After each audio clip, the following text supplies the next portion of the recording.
These are really important qualities. In our tradition, our Prophet ﷺ was a statesman.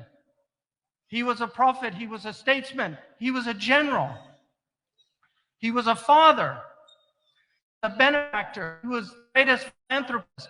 He fed over 400,000 homeless people in his life. I did an estimate of how many meals he did based on the average feeding 70 people twice a day.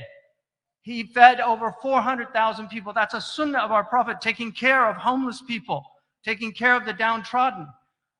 Our Prophet ﷺ was also a martial artist, and his art was grappling. All of the Quraysh, which is the tribe he came from, were known for grappling and for sprinting and for archery and for horseback riding. In fact, Ibn Abbas said none of the other Arabs could defeat the Quraysh in grappling. He said, "Lam yusari'hum ahadun illa sara'ahu." Nobody wrestled with a Qurayshi except he defeated them. The Prophet Muhammad met the greatest wrestler of the Quraysh, and he was considered the greatest wrestler on the Arabian Peninsula. His name was Rukana ibn Yazid.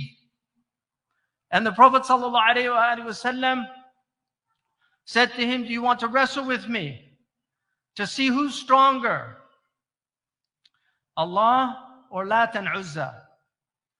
And so he said, "Sari'ni." The Prophet ﷺ threw him, sara'ahu. And then he said, he immediately jumped up and he said, "Ud ya Muhammad, do that again." Now, people that study martial arts will know that he wanted to learn the technique,